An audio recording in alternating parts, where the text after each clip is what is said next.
Hello and welcome back to Movies and Us. I'm Marcus, And I'm DJ. and this is the movie review show that reviews genre movies at the beginning sometimes. And today we are on episode 101. And with this 101 episode of Movies and Us, we're going to be reviewing the 2014 release of Guardians of the Galaxy.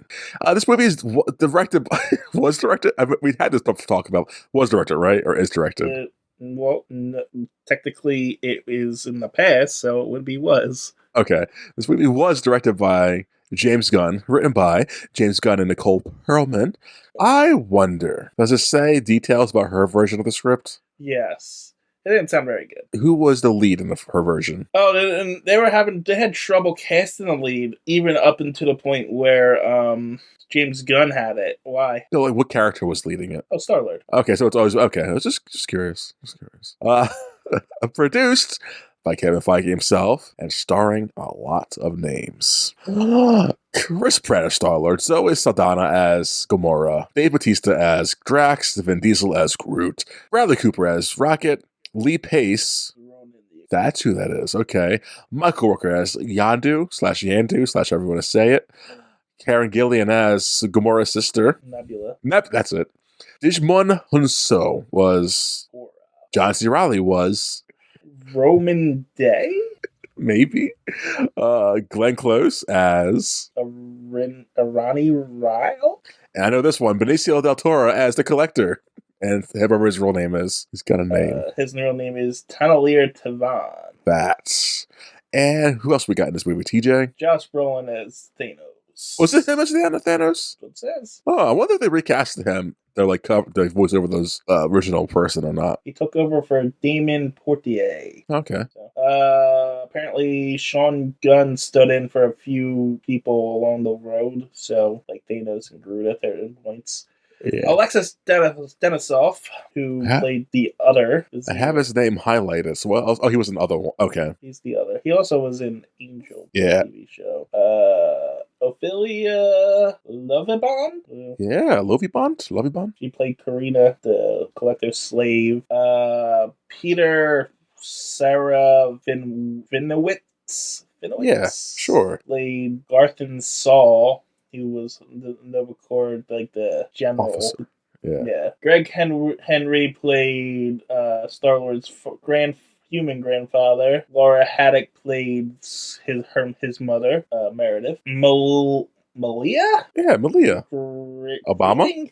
I'm sorry. Malia Kreling played Barit, who...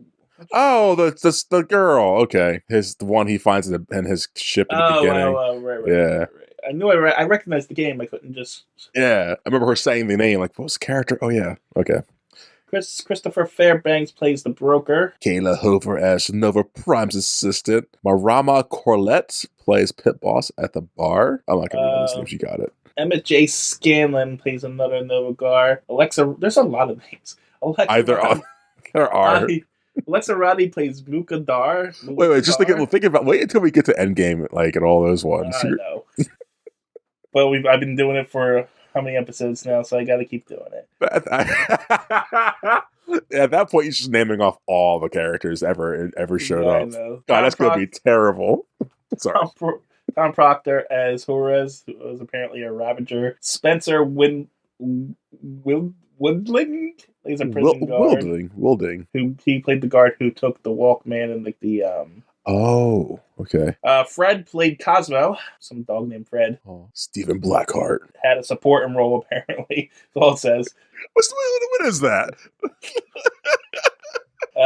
Naomi Ryan also had a supporting role in the film. Oh my god. Though it was cut in the final version. We have cameos from James Gunn as Scarra and Stan Lee as a ladies' man, Lloyd Kaufman as an inmate, Nathan Fillion as a voice of an inmate, Rob Zombie as a voice of a Ravager navigator. What? Tyler Bates? Tyler Bates is a Ravager pilot, and then Seth Green as Howard the Duck at the end.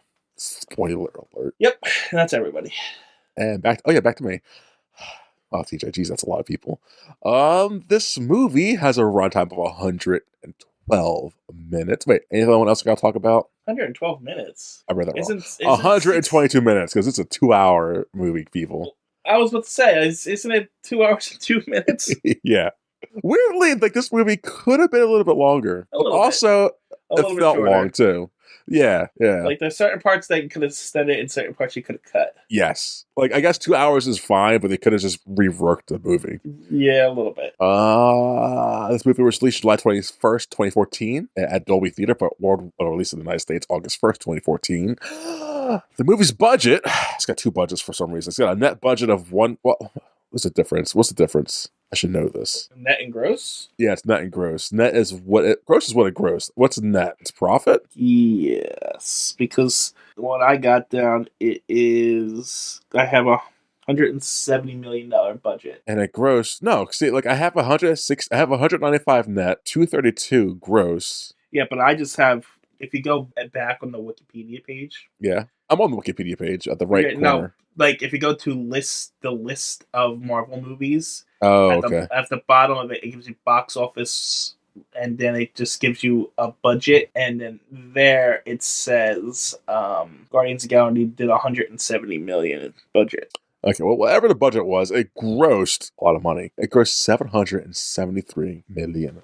TJ. It sure did. Know what that does to us, TJ? Puts it at number 3. It lands us in the top 5 box office of that year. Because we've been putting this off for the last... Yeah, we're finally in the top 5, TJ, of our 2014. How happy are you? I don't know, because we're coming to the end of a string of good movies. I was thinking about that while watching this. It's like, I remember the last one we watched for this movie series was the Son of Batman, or was it Batman?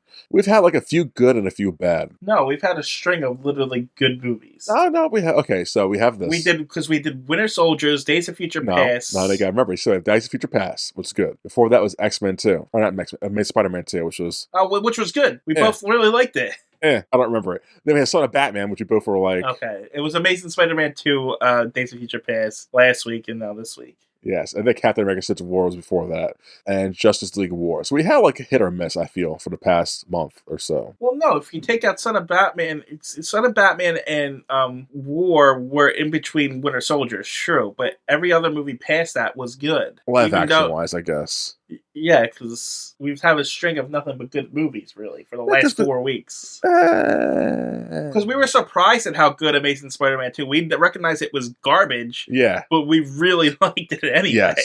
Yes. And we thought about Days of Future Past, but in the end, you went from a 5 to an 8. I forgot about that. Yeah. And then, obviously, last week we both liked that movie, and then this week. Because this could be the end of a good series, I guess, then for us. Well, that's disheartening. I don't know the next movie is an animated movie, right? Yeah, it's a Batman movie. Yeah, I don't know how good that's going to be, but it might be good. Nope, that's going to be good for you, let's say that. But yeah, how we go on this topic? Box office.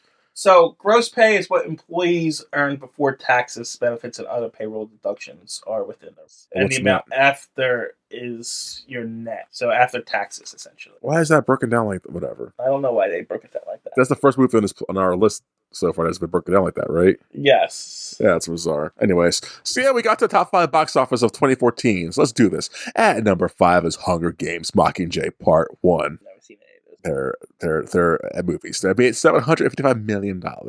At number 4, it's one of the first Disney live action remakes they started doing. Let me guess. Yeah, you're not gonna guess it. Like, give it your shot, man. I want to say. Let me rephrase this. It's not a remake, but it's a Disney live action that's based off a character in one of their movies that's animated. Maleficent. There we go. Yeah, because I can't say remake, but yes, it's Maleficent. It made $758 million. All those freaking movies always make tons of money, and they're always terrible. Yes, that movie was trash. I went there with my sister and saw this. Like, this should be a good story. I was like, why are they making this villain sympathetic? To be fair, I am judging on those movies based on reviews that I've seen of them because I've never seen a single one of them. They're just cash grabs. I've seen Maleficent. I've seen Maleficent. They've done them all. I know. I think I've only seen that in Mulan. I haven't seen Lion King. I haven't seen Beauty and the Beast. I haven't seen all the other ones. I know they're not good. I saw Mulan because I was sitting in my family's house and they had it on. And TJ, it's not good. That's a trash movie. Yeah, well, I knew those movies were gonna be trash. Yeah, that's why I avoid them. But Like it's not like every. It's not like good trash is what I'm trying to say. Like there's like Frozen. Like everyone either loves or hates that movie. You know what I mean? But there's a reason why people like it. But like I don't see anybody that's like I really love the live remake of this.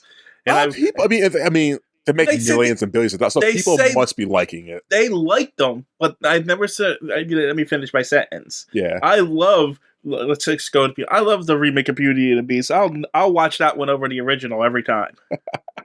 Never once. No. Now that being said, it's not for us though. It's for the new generation. They're redoing this for the younger kids to have a new audience. Why don't you just do it? Reanimate it. Or if you're gonna do a live action one, like since the animated ones are so good, usually just do a shot for shot remake. Yeah, that too. You can do it that way. Like it's a good movie. They're short, not complicated. Like if you want to improve on something, maybe add a song or two, but it's good. Just do a shot for shot remake. It's because they have to get those, and I hate this word, but they have to get the stupid wokeness in there. And I know we mean that. Like for instance, they have to like the villain can't just be a villain like in Maleficent. She's got to be a hero too. You know what I mean? Well, what's woke about that though? Like it's like Are you using the wokeness in the term that the yeah, I'm using it how they would use it. Yes. That's how it's used nowadays. So that's how I'm using it. Liberals and conservatives. As conservatives use. Okay. So using it in that sense. I'm using it in that sense. Yes. Okay. Like they have to. It's like they don't stay true. Like Maleficent is supposed to be this evil witch. It's the goddamn name, Maleficent. Yeah. You can't do that anymore because it hurts someone's feelings or some bullshit. It's like shut up. Well, I don't think they did for that reason. I think they did it for marketability reasons. Like, okay, let's make it somewhat likable. Not just because it's gonna be easy. It's just like we can't have a bad movie about bad person. It's Disney. Why couldn't they just focus on the hero of the freaking story? Because I think since it was the first one, I think they're trying something different. Like, and it got like mixed to like not great reviews. So like, you know what? Let's just stick with the other ones and just keep them like the prince. The prince is the hero of that story. Why isn't he the hero of the story? Because that's which one is that? Snow White or Sleeping Beauty? That's Sleeping Beauty. So maybe it's like you don't want him kissing a sleeping girl, right? Yeah, but that is that even in that movie? Is that in that movie at all? It does. I think it does happen in this movie. Yes. Is she in it? Is Aurora in it? Who? Sleeping Beauty. That's her name. That's her name? You nerd. Yes. But yeah, that's Maleficent. Not good. Disney remakes are terrible. What number was that? That's 4. Oh, okay. We're only doing 5 of them, so it's fine.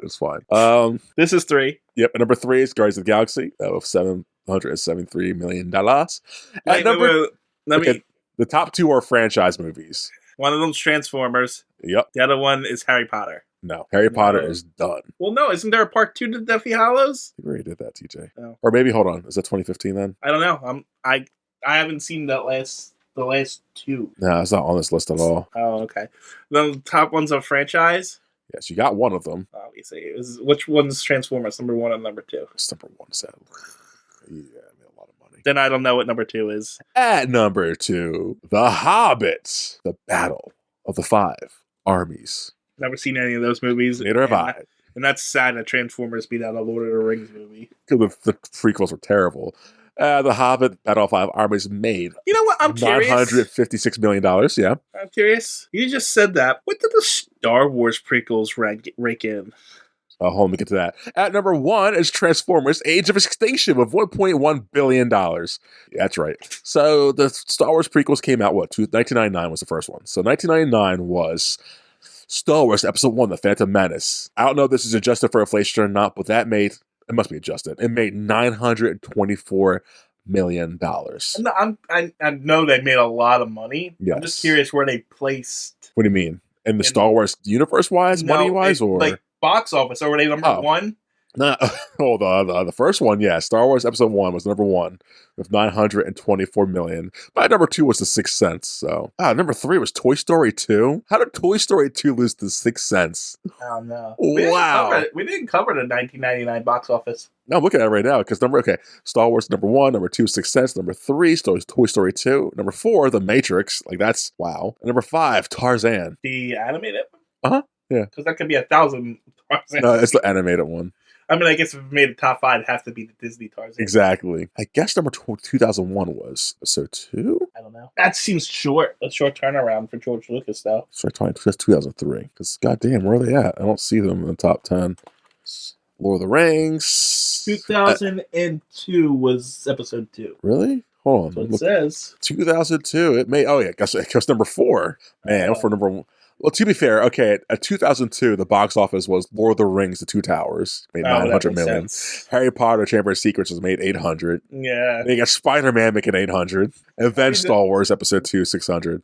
Okay, and then 2005 was Revenge of the Sith. And Revenge of the Sith places at, that's not bad. At number 1 was Harry Potter: Goblet of Fire, 800. Makes sense. And number 2 was Star Wars Episode 3, Revenge of the Sith, with 868. Prequels, those prequels suck too, yet not single one of them was below top 5. Because of Star Wars. I know, I'm just That's saying. why. And also, I think it was like a 30, 40 year gap between the prequels and the OGs. So people were riding the hype weight up off the first one, and they slowly peter out. Well, the second one was terrible. The third one was like, okay, this wasn't bad. But the Hobbit prequels were just garbage. Yeah, but so were the prequels. So I'm just saying, it makes sense. But also, like, the Hobbits were based off of one book, stretch out to 3 movies. Yeah, I'm not disagreeing with you. I'm just saying people like garbage. No, I mean, again, 2014, the number 1 movie was Transformers: Age of Extinction, $1.1 billion. Yeah, no, people. Yeah, we had a slew of good movies, superhero movies. They couldn't be Transformers. So God.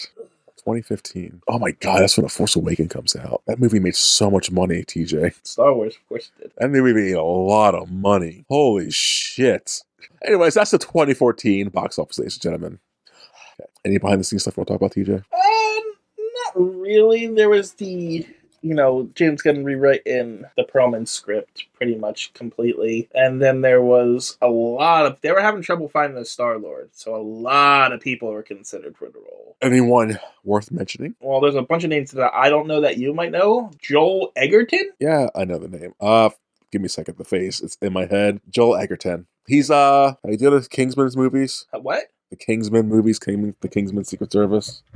I'm hovering over a name. The things that I'm seeing, he was in Attack of the Clones, apparently, and Revenge of the Sith. Really? That's what it says. I don't know what he was. Oh, Joel Edgerton. Okay, what would you know him in? Apparently, Attack of the Clones and Revenge of the Sith. I don't know who he played, though. He's got a face. Was he like the robot? What, a robot or something in this? I don't think so. He's got a face. It's a very white face, TJ. Like, I'm looking at his face right now, but Yeah. I don't recognize who he is. Well, he's going to be in a movie I'm picking for our sabbatical, so Is it still the same one that you've told me like 4 months ago? yes. Okay. So we'll see him in that coming up. But like, there's nothing I'm looking at you would know. Okay. Well, they also were considering a guy named Jack Houston. Who? Jack Houston. I don't know. He was in Boardwalk Empire. I haven't watched that. Jim Sturgis. I know the name. Again, no idea. He was in. Was he? And TJ would know none of these movies. So yep, keep talking. You don't know any of this stuff. Eddie Redmayne. Eddie Redmayne. You wouldn't know him either, TJ. Like, I'm not going to bother naming things that guy's in. Lee Pace. Have you seen Les Mis? No. Oh, so goddamn. Oh, you like Harry Potter, right? Have you seen the Fantastic Beasts movies? No. Goddamn. Well, okay, whatever. Lee Pace. I just read that name somewhere. He was in the movie He's in this movie? as Ronan. Oh, well, yeah, he was considered for Star-Lord too. Okay. Then we get some names that I do Captain recognize. Marvel. Ronan's a Captain Marvel. Huh? Ronan, the character, is a Captain Marvel. Is he? Apparently, it says in his credits. I don't remember. Oh, must be a flashback or some shit. Voice. The names I do know, it was Zachary Levi was considered. Okay. So Shazam. Joseph Gordon-Levitt. JGO. Michael Rosenbaum. I don't know if you know who he is. I do know him. Yeah, he played Lex Luthor in Smallville. Yeah, he's a podcast now. And then there's some guy named John Gallagher Jr. The last guy was Glenn Howerton. I know that name, but I'm looking him up. What's He it? was Dennis from Always Sunny in Philadelphia. Oh, That's at least where I know. I'm a fan, guys. I love that show a lot. I watched a lot of it. I watched like 10 seasons of it or Yeah, something like and that. they're still making seasons. So I'm really behind on it, but Oh man, I mean, it definitely loses its charm. Like, it's like what it used to be great, but it's still a good show. yeah. I'm surprised you watched that many of it, TJ. I was it was like one of those binge things that I was on. You know what I mean? Did you enjoy the show or no? Yeah, I wouldn't have watched 10 seasons if I did. Well, that's fair. It just seems like something I couldn't imagine you watching. I was shocked. I watched it like when it was in like its 10th season or something. Oh, okay. Like I just recently in the last, I don't know, year watched the first 7.5 seasons of The Office. No, did you just like start watching this stuff during the pandemic and you was like, yeah, I got time? Or was it just No, like it's just, it's something I've been interested in watching for a while. okay. Like, I'll just do that. I'll go around and just watch things. Like, one time I watched 15 seasons of South Park. Oh, it's so good.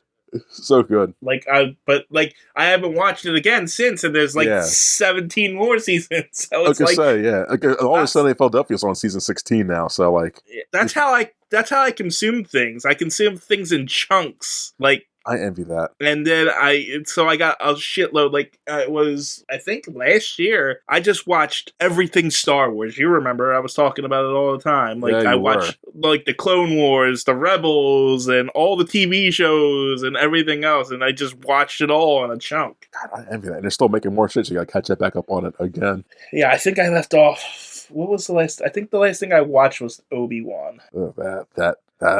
I liked Obi-Wan. I hated it. Between that and Boba Fett. I hated Boba Fett more. I like Boba Fett too. So. Ew. What's wrong with you, man? They're not good. Okay. Just not good. They're terrible. This is the difference between a Star Wars fanboy and a Star Wars casual. I'm not even a fanboy. It's like good story. Oh, yes, you are. I'm not. Okay, TJ. Well, it is me being a fanboy for sure. But also, it's like, it's just bad storytelling. Very lazy, bad storytelling. That's why it's like my biggest issue with those two shows. Okay. I would have to rewatch them and like go into critic mode because we weren't reviewing anything. Yeah. So I was just casually watching them. That's fair. So I didn't have any problem with anything. Now, that being said, people enjoy them. That's fine. You can enjoy whatever you want. Who am I? But as a critic and Star Wars fanboy and film student and film lover and shit like that, my biggest gripe of the two shows and why I hate Boba Fett more is like, why bring a character that died back and like just barely do anything with that character? Like, what's the point? Die. It was such a it's all fan service. My fan service argument. You hate. We had this argument. I know. It's just like deep into this argument. The character is dead. And you're gonna bring him back. Cool, do something with him. And it's like, we don't know what to do with this character because there's another character show that pretty much is the same thing. Then keep the motherfucker dead. That's all. I'm not gonna go on that rant again, but it's just bad. Anyway, I forgot. Yeah? There's more behind the scenes stuff. Oh, god damn it. Okay, continue. We'll have to get a sip of water. Because this movie won 22 awards. Oh, I was going to bring that up, yeah. It won Best Feature Film Live Action for Guardians of the Galaxy. Best Feature Film? That's what it said. What was the box office that year? At the 3D Creative Arts Award. 2014, right? Yep. It also won the Art Directors Guild's Award for Excellence in Production Design for a Fantasy Film, Charles Wood. Wow, that's saying... So look at the top 10 box office of that year. So 10, not Interstellar, then Spider-Man, Amazing Spider-Man 2, Dawn of the Planet of the Apes, Captain America Civil War, Expeditions of Future Past, Hunger Games, Maleficent, Guardians, Hobbit, and Transformers. It's all fantasy stuff. That's just amazing to me.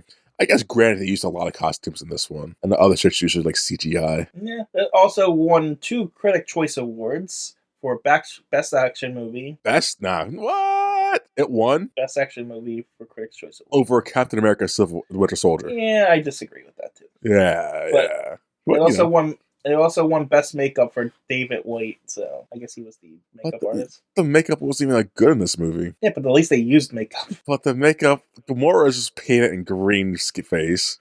Drax has detail on him. I'll give you Drax. But there's no CG. I mean, Groot CG. Rocket CG. I know, but like... I know, again, look at Transformers, The Hobbit, Hunger Games, X-Men. It also won the Apes, yeah. the Detroit Films Critics Society Award for Best Ensemble Cast for Guardians of the Galaxy. And then it won the Empire Award Best Female Newcomer, Karen Gillan. Okay. It won 2 Golden Trailer Awards for She didn't even do anything in the movie as a best female, whatever. What did she do to make you like, oh, that's a good actress? We had this argument before about actresses winning awards. I'm not going to go into it again. But like, she did nothing. She was like, I hate you, sister. She had a fight scene. Mm-hmm. Anyway, it won 2 Golden Trailer Awards for Best Music and Best Fantasy Adventure TV spot. I guess there were some trailers. Okay. It also won the Guild of Music Supervisors Award for Best Music Supervision for films budgeted at over $25 million. That's specific. God, that really is. It also won the Hollywood Film Award for Hollywood Blockbuster Award. Okay. God, America was so much better. It also won the Hollywood Music and Media Awards for soundtrack album. Fair, because I was a sucker when this movie came out. Yeah, but you know what? I don't think you should get an award for picking good songs and putting them in a. You know what I mean? No, you know how hard that is? I guess. Well, look at Suicide Squad, how it just threw songs in there willy-nilly. At least the songs kind of fit the mood and the vibe of the scenes. Okay, I guess. Yeah, some people just don't know how to do it, apparently. Fair, okay. Because initially I agreed with you, but I'm like, nah, some people suck at that. Alright, so it also won a Hugo Award for Best Dramatic Presentation Long Form. What? Well, Best Dramatic Presentation Comic Long Form. Is that what? Is that supposed to mean? Like it's just like a best long movie? I guess. That's supposed best dramatic presentation comic long form. This is why we do these because they're ridiculous. These awards, they just make up awards. It also won a couple of Makeup Artists and Hairstyle Guild awards for best contemporary makeup in a feature-length motion picture and best special makeup effects in a feature-length motion picture. Sure. And then it won a New York Films Critic Online Award for top films of the year. And then it won a Nebula Award for the Ray Bradbury Nebula Award for outstanding dramatic presentation. The award has been described, going back to the best dramatic presentation, long form. The award has been described as a fine showcase for speculative fiction. What does that mean? What's speculative fiction? Is it like I don't need to. I shouldn't have to Google translate the definition. Isn't fiction all speculative? I mean, exactly. Maybe it's just like grandiose. Maybe like just like what's maybe because what's that supposed to mean? So, we can have one of our viewers to decipher this shit for us. I'm not doing that. I'll hurt my brain. Anyway, they won a bunch of Saturn awards too for best comic to film motion picture. I was gonna say, is it like based off any comic or is it just not really? It won for best director. Chris Pratt won for best actor. I disagree wholeheartedly with that. Yeah, I do. Yeah, he was fine in it, but not. He was fine, yeah, but I mean, Captain America. I'll tell you that. Chris, he's no Chris Evans. No. It also won best makeup too, so that apparently makeup's a big thing. Oh, it's a huge thing in Hollywood, and usually goes to like sci-fi stuff, like Star Trek and shit like that. But like, this wasn't that good. And then the last two awards it won was the St. Louis Film Critics Association Awards. There was a lot of awards. Oh, yes. Because it won best soundtrack and best comedy film. Okay, best comedy. Okay, sure. I mean, sure, yeah. Whatever. Not really. It's not that funny, but okay. It's chuckle-worthy, but it's not like. That was that. They won 22 awards in all. Lots. Anyway. Yeah, that one hurt my brain a little bit. The long form one, yeah, I know. That's why I like doing the awards. Like, what was that? It was supposed to whatever. Anything else? Behind the scenes wise, no. Trailers. I got a couple trailers too. What'd you get? I got a bunch of Marvel trailers, honestly. Yeah, sounds about right. I got one for Winter Soldier. I got one for the entire Phase 1 of the MCU. I got Phase 2, I guess. Oh, because Avengers did happen, so yeah. Yeah, I got a trailer for Ultimate Spider-Man, which, looking at the trailer, was Spider-Verse before Spider-Verse. Oh, really? You think so? Yeah. No, I know so, because it has like the Spider-Pig and the Spider-Noir guy. Hey, nice. So, yeah. So why is it okay for Spider-Verse to copy that, but not Homecoming to copy Spider-Verse? So I didn't know. Marcus. I didn't know about it. TJ said, Marcus. Marcus. He met Spider-Man, I guess. Yeah, Ultimate Spider-Man. It's got a subtitle or something. Is it the show series or? It's a cartoon series. It's 4 seasons. Oh my god. Yeah, copied it. But copied it. You know what? It's a show. That's why it says account. Whereas the Spider-Verse did it as a movie. Oh, so, is that what we're going with here? Yeah. The Ultimate Spider-Man had 4 seasons to do good stories, while Spider-Verse had it to do it in an hour and a half, probably. Let's see how long that movie was. I'm fast forwarding through the trailer right now. Hold on, let's see if I can find out what the actual name of this is called. Ultimate Spider-Man Web Warriors, it's called. Web. So Spider-Verse is 2 hours long? Jesus Christ. Sorry. Wow. It's a good movie, though. Such a good movie. Ultimate Spider-Man Web Warriors, it's called. Web? I see it. Yeah, it has 4 seasons, so that's why. Oh, see? It stole it from that. And the main character's not black, probably, so there's that, too. Oh, I do see it. They got Spider-Man Noir and shit like that. Yeah, well, Spider-Verse is the best. You know, I'm going to cut this part out so I sound still good. Okay. All right, so I also got a trailer for Guardian of the Galaxy Universal Weapons, a garbage cell phone game. I got a trailer for Disney Infinity. I don't know if you know what that is. Online playing, probably? No, it was a video game where you had to buy figures for it. Oh, yes. Yeah, so that's now defunct. is it? Yeah, Shocker. that's been defunct for a while now. Okay, so I actually got a bunch of those figures. So they still work for anything? they will still work with the game if you have it. That's pretty sweet. And then I got Disney Movies Anywhere app. The fuck? It's an app for Disney Movies Anywhere. I guess it was streamed before. Oh, what's it for again, TJ? Huh? Disney Movies Anywhere. Disney's Movies Anywhere. I guess it was Disney. What is it? Disney Plus? Is that what it's called? Oh, okay. nowadays? That makes sense, yeah. I think it was Disney Plus before it was Disney Plus. Yeah. And that's it. That's all I got. Oh, sweet. Is that really it? That's all I got. You got to take over now. It's your turn. Anyways, we talked about the cast. We talked about the box office. We talked about the trailers. You ready to get into it, TJ? Yeah, let's go into it. So, we start this movie with one of the saddest intros we're ever going to get in the series. No, we start off with a Lifetime movie. Yeah, it's a Lifetime sad-ass. Because why? It's even got a quality of a Lifetime movie. It does.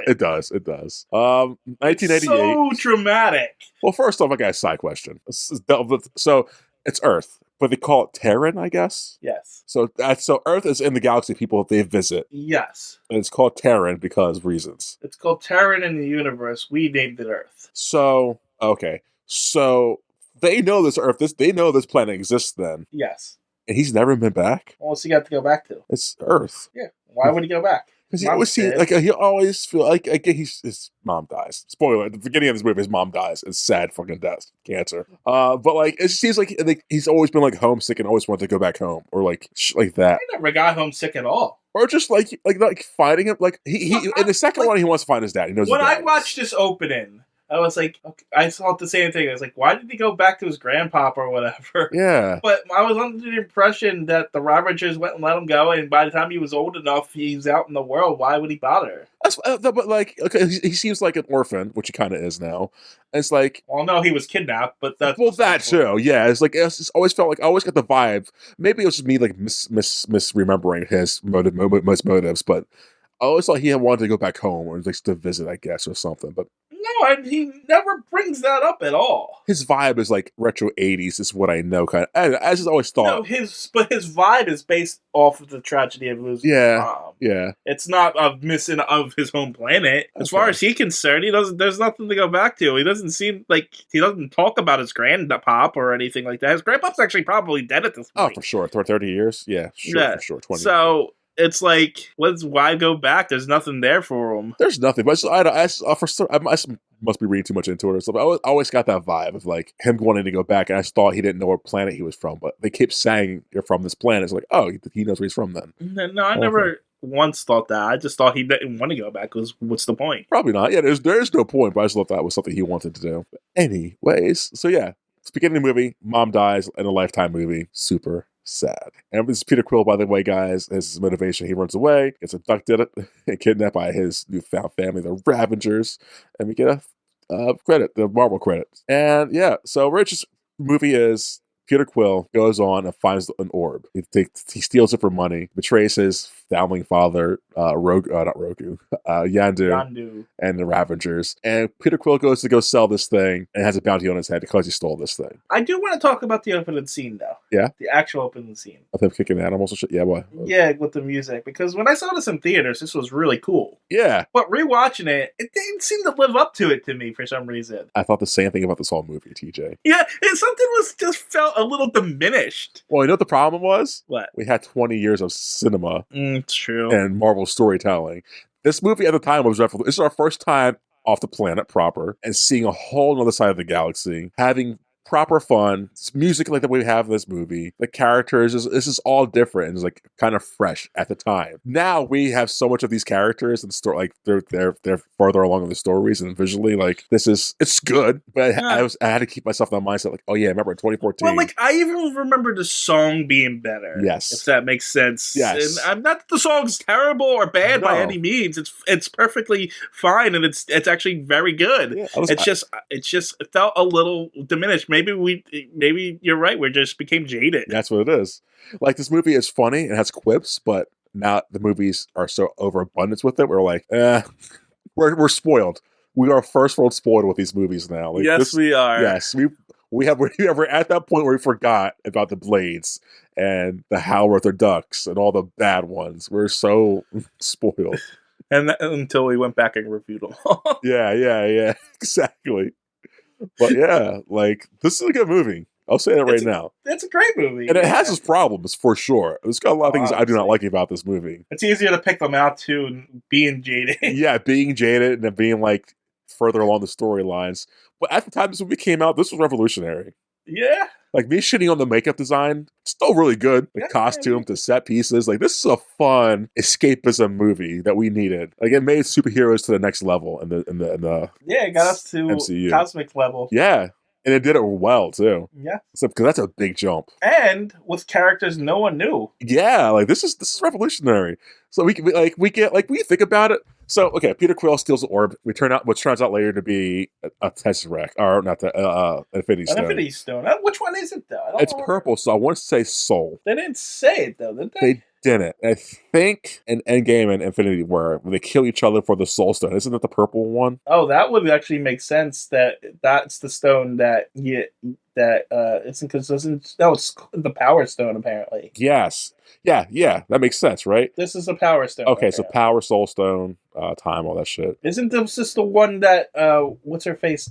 Spoilers, dies over? Yes, Gamora dies and Black Widow, yes. Well, Black Widow dies, but like it makes sense that Gamora dies for her because it's the stone from this movie. That makes complete sense. I didn't even pick up on that one until now. But see, this movie sets up a lot of dominoes for later on in the series. Yes. Really well, and they just kept mining from this. It's a really good movie.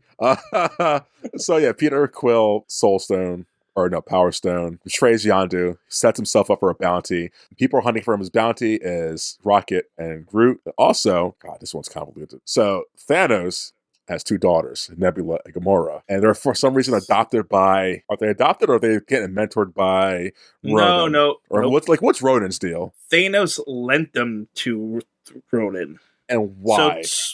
To get the stone. But like, why is Ronan's angry at what planet is this? Nova? Whatever planet Nova's on. Xandar. For reasons. Because he's a religious zealot who doesn't like the peace treaty that his planet and Xandar signed. Okay, so he's angry at this planet for reasons, yes. And so Thanos rents out his daughters to get the Power Stone. Yes. That Peter stole. Yes. Okay. And all that happens. Gamora goes to get the Power Stone, but not for reasons that for her dad. She wants to get rid of it because she's had a change of heart off screen. No, Gamora. Yeah, she's like, I don't want my dad to have it because this is going to destroy the universe. But she doesn't have a change of heart so much. She's always kind of hated her dad. Right now, she's selling it though because she wants to be free of Thanos. Okay. She doesn't have the change of heart until later in the movie when they realize what it is. Okay, yeah, when they're like, oh, this is really strong. Yeah. Okay. Yeah, but she's betraying her dad and all that. So what that means, Nebula is not after her own sister, which is fun. I like it. Shit happens. They struggle with each other because they're all different, unique characters. I'm gonna say this now. Yeah. Even past this movie, Nebula has a better story arc than Gamora. Okay. You hit on the thing I hate about this movie. I agree with you 100%. Nebula, I love this character so much from this movie and the sequels. She's just a great character. Hope she never dies because I will be crying in the theaters if I see that happen. She's a strong. I think the characters they should have followed in this movie more so are the two sisters because I like their stories more than Finn or Peter. Here's the thing: this movie is about Gamora. Yes, but it should have been about Nebula. That too. One of them I would like to focus more on. Because Nebula's conflict, she's the little sister out of the two abused two sisters Yes. trying to make it, but the older sister's like abandoning her almost in this. So the story should have been more focused around that. Kind of like Sasuke and his brother, right? I'm kidding. I'm not doing Naruto. But now the thing I don't like about this movie is Gamora. I don't think they do her justice in this movie. She is kind of bland in this movie. Okay, because I don't want to be like feminist Marcus again, but they pipe her up to be the most badass female assassin warrior in the universe. And remember, like, nostalgic, I remembered it that way. Same. But the first interaction of she gets her ass kicked by Quill and a raccoon and a tree. Yes, it's like, this is the daughter of Thanos, who's the most weaponized woman, really? And then the rest of the movie, she takes a backseat and always like loses all her fights. It's like, what? We have Scarlett Johansson's Black Widow on Earth doing kicking ass like a motherfucker. So we've seen female characters kicking ass, and this character should be like murderous. And it's like, yes, yeah, I think they kind of like did her dirty in this movie. I know she's betraying Thanos to get the orb. Yes. But why isn't she killing Peter Quill here? Yeah. Oh God, TJ, there's a lot of that's another gripe of mine. There's so much like plot armor for these characters in this movie. There's been like multiple instances where they're just standing around with a thing in their face. Like, they should be dead here. This one should be dead here. And it doesn't help that Ronan the Destroyer no, that's Drax the Destroyer, right? Wait, is Drax the Destroyer, Ronan the Impale, the Accuser. Accuser. Ronan the Accuser, terrible villain.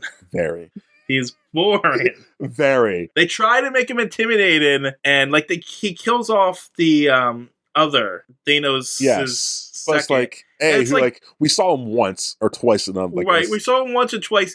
Two, he was stronger than freaking Loki in the other movie, and this guy can do it. This guy with a hammer. But for some reason, this guy with a hammer can't get down to a planet and touch it.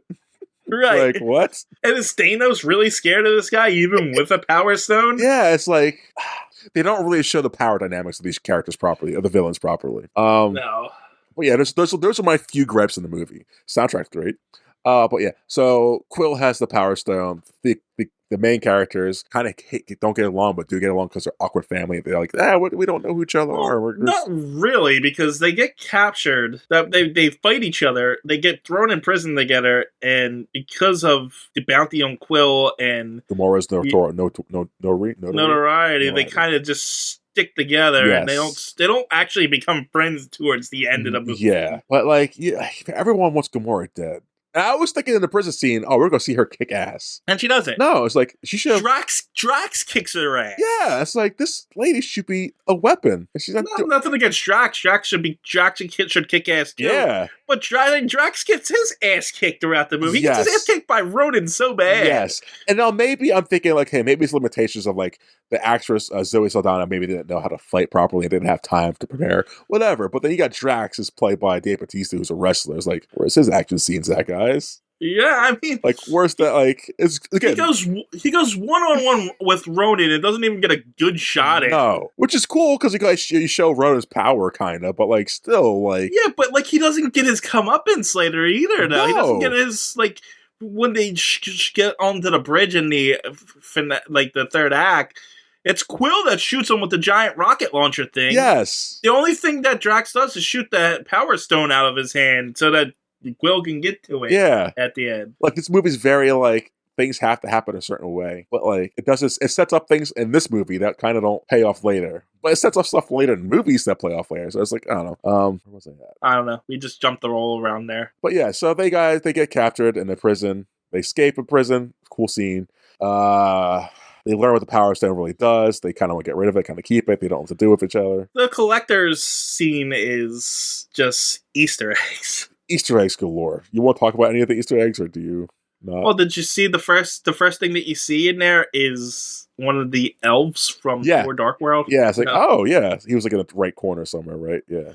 Yeah, it's like the first one you see, and then it's like, if you think about it too hard, I mean, this guy is terrible. He's a monster. He's got all these people kidnapped in these prisons. He even like has slaves working for him. Yes, and it's an issue for them too. It's like, I don't want to be here doing this shit. Yeah. So yeah, the collector it collects expositions like what this Power Stone does. Still vague, but Yeah. kind of like it's a powerful thing that helps you destroy planets. But But he shows us all the other Power Stones. yeah, but it's like why would he tell them that?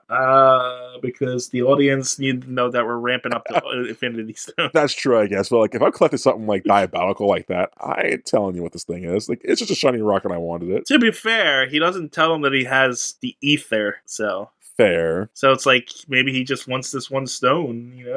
yeah, It's powerful. It's not like he's letting his hand on that he's collecting them all. that's true. But things go south with it. And yeah. these guys are just one of them's Gamora, so it's like she's already betraying Thanos. What more is he gonna do? And these other guys are just nobodies. True, that's very true. Yeah, that's fair. That's true. It's not like he's facing down with Iron Man right now or something. No, yeah, that's true.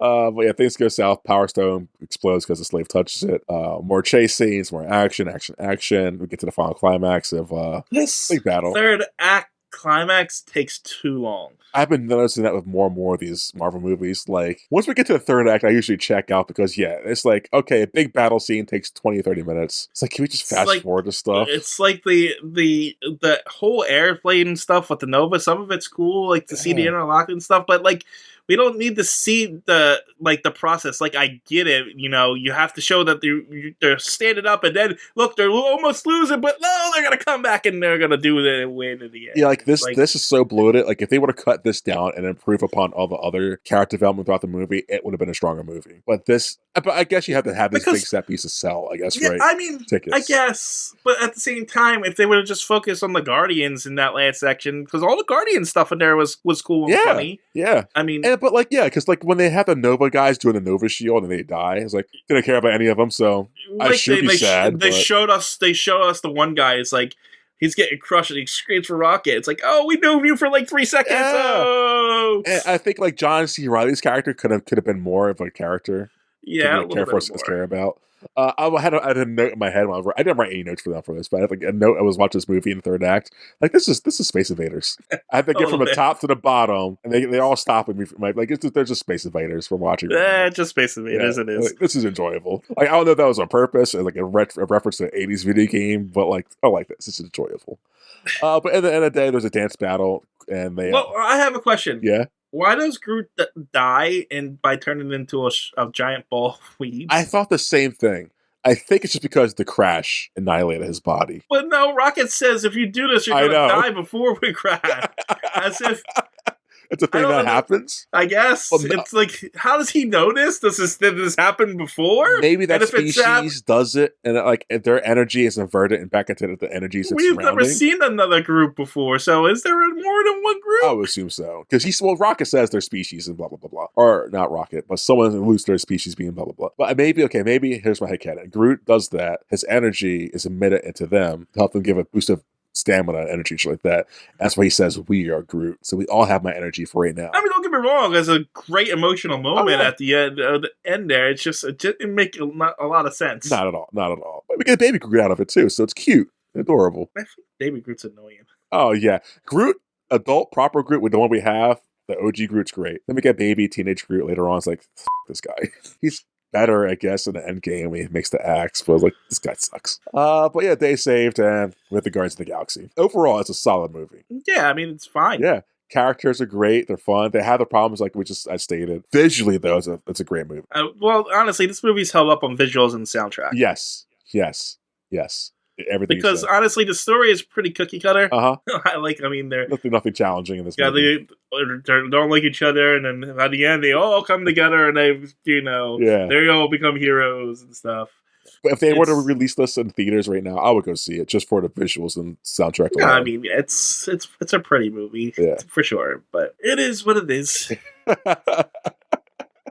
have any critiques on it at all? No, I mean, there's nothing like rage-inducing about it. Like, no. I thought the third act went on a little too long. Yeah. But like everything else, I've already complained about. Yeah, I think the plot armor was strong for the characters in some scenes, but like they were just standing around sometimes, and like you guys should be dead. Never once did I think Ronan's gonna win this fight. No, even when I first saw this movie, I was like, he ain't gonna win. No, I mean obviously he can't win because it's that. But Oh yeah, I you guess. just gotta build the tension a little bit. Like Yes. oh, what's gonna happen? Throw something at me here. Like we don't see him kill an innocent or like we do. He smashes some guy with a hammer. Oh, a guy we don't know. Like yeah. Maybe we saw him like I don't know. Like I don't want to tie it into the characters. Maybe we saw him kill Drax's family or something like that. Like, okay, now I'm rooting for Drax. Maybe there should have been a flashback to Groot's him killing his family or something. Of him destroying that planet or something. That would have been like something nice. Something, because we only know him by reputation. Yes, and his reputation is only in this movie, so like there's nothing. Yeah, so it's like, okay. And he's boring, and like, we've seen this character 1,000 times. And like, at least Thanos had 2 movies that could become Thanos at the end of the series. And it's like, okay. But like, he's supposed to be a religious zealot. Show me some zealotry. Yeah. Like, and they didn't really. He just spouts zealot stuff. It's like, okay, you killed some people. I've heard that you killed a lot of people before. But why? What is your religion here? What are you doing? Why are you doing this? It's falling into this the one of the sins of like they're not showing if they're telling. So yes.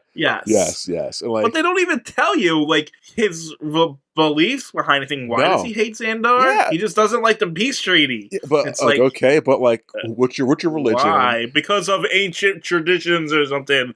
Okay. What are those? Show us those. What are those practices that they just abolish? Is it just him coming out of a pool of water and getting thrown dirt on by old ladies or something? Is this a metaphor for colonialism and that the Nova Corps like colonize his planet and just like abolish his beliefs? Like, give us more, guys. Give us some motivation here. Yeah. Like, I don't want to root for the guy, but I want to understand him a little bit. Something.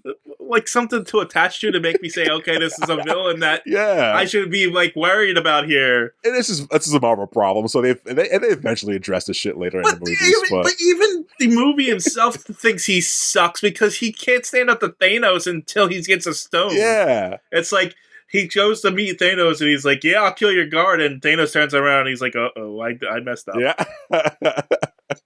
So stuff like that. This needs to be like tweaked for the movie. But yeah, besides that, it's a solid movie. There's really nothing to like really complain about this movie. But like, I wasn't invested in it. No. As you know what I mean? Like I was fully invested in Winter Soldier. Yes. It's like in this one, I'm just like, it's fun, it's funny, but like, is this gonna end soon? I had the same problem when I first watched it. Like, this movie is totally, like you said, totally on visuals and soundtrack alone.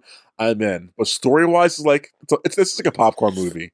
You watch on the big screen. It's like, this is fun. Yeah. Hour 45. We still going? Are we gonna end soon? Are we gonna wrap this up? Like, it's like 15. That last battle. I was like, this is kind of long, guys. Yeah, I don't want to give the impression that I hate this movie. No, I really don't. But it's just the story is kind of weak. It's fun, but weak. And it doesn't help that it has weak villains. That too, yeah. But the characters alone, like Groot, Rocket's fun. The quippy, like, fun banter between the guys are fun. I'm not gonna lie. Like, yeah, everyone loves Drax's literal sense of humor. When he calls Rocket a little creepy monster or something like that, I was like, that's funny. I love it. Peter, he's okay. He's fun. He's a fine comic relief, wasn't he a comic relief in Parks and Rec or whatever show? It makes sense. Yes, Yondu, great. Yeah, he might be one of the best characters in the movie. Easily. He's not in enough either. No, I wanted more Yondu. I remember him being more in this movie, but like, he's not that much in this. No, or at least more involved in the action, because you get like one action scene with him, and that's it. Yeah, he crash lands on a planet, and then he does his whistle thing, which is badass. And that thing is. He could have took Ronan. Oh God, quickly! I think that's why they did it. Like let's get this guy out of here. He's really powerful. Let's crash him down or something, guys. We're breaking our own story with him right now. Oh man. Good movie. Watch it. I would recommend if you can somehow watch this on a big TV. With like the best brightness and like contrast, watch it that way. Surround sound. That's how you watch this movie. I think we're at the point though that if you're gonna watch one of these MCU movies, you should probably start at the beginning of the MCU universe. Yeah. Yes, you think so? Because now we're getting like intertwined. We're getting very intertwined with the Infinity Stones. Like they show the Tesseract and stuff. And it's like, what are these other things if I've never seen a Marvel movie before? Yeah, but I don't think this one you really need to see. Like, you don't need to see Iron Man or Cap. You don't need to. but in order to get like the full experience of what they're showing you, like to get all the like the stuff in the collector's lair and to really know what Thanos, you know what I mean? Like this one's definitely like, oh, they're doing something. Yes. Like when this came out, like, oh, they have a plan. We don't know what it is yet, but they're doing something. We should start paying attention to these movies more. Yeah. Yes. Okay, I'll give you that. Yeah. That is this movie. It does stand alone on its own, but it does. Oh yeah, you can just watch it on its own, and it's perfectly serviceable movie. Yeah. But it's like some things are going to go over your head. Yes. Especially because this movie does, again, all these characters show up again multiple times. Yes. Yeah. Good series, good movie. Well, let's get into ratings, I guess. Okay. You go first. You always want me to go first. Why? I don't know. You're not like going first? I'll go first. I think this is it's either a 7 or 8. I'll tell you that. I think 8 might be too high because the story's kind of weak and its movie's a little tough. What? I think I'm at an 8. Yeah, you think so? Yeah, I think I'm at an 8. I want to do like a 7.5. I don't do that. I think 7's too soft. Why are you at an 8? Slay me to an 8. Because like I gave Winter Soldier a 10. You gave that a 10. Damn. Yeah. I almost gave it a 9, didn't I? Yes, because on our scales, 10s aren't perfect. They're what we want out of a movie. Yeah. You know what I mean? Yes. And this movie gives me everything that I want out of a movie, despite its flaws. Okay. You know what I mean? Like the story isn't fantastic, but I don't hate the story. Yeah, it's never pulls you out like, that's stupid. It's cookie cutter, but the reason why there's cookie cutters is because you like those cookies. You know what I mean? Exactly. So, like, the story is, I wish it was better, but it's not like you're giving me crap either.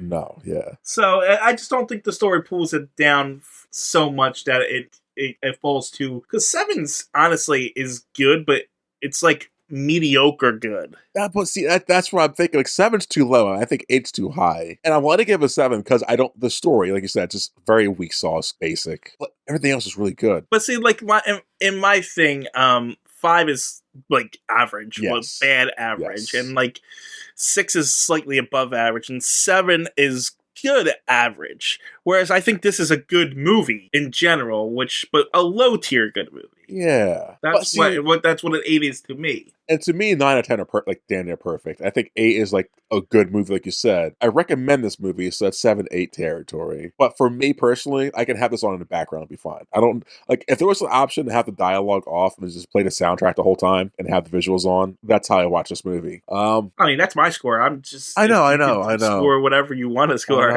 Okay, I'm gonna cheat.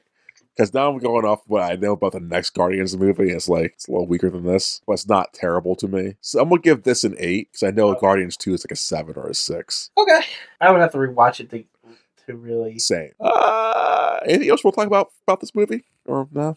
No, I'm good.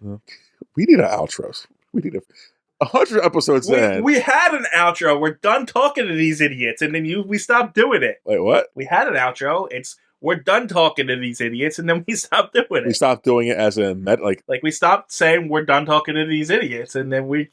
Yeah, because I felt bad, and I felt it was lazy. We need a proper zippity doo dah, see you next guys kind of outro. Why? Because we have an intro. That's why we have an intro. I think we should just peter out. It's true. Like we have an intro, a proper intro. Why not have a proper outro? We put all the effort into the front end. That's the whole show, isn't it? Yeah, because after we talk about the 30 minutes we want to talk about, we're like, the movie's this, and we're done. That's why we relied on going beat by beat for so long, is because we had nothing to talk about otherwise. Oh, man. I hate our fans.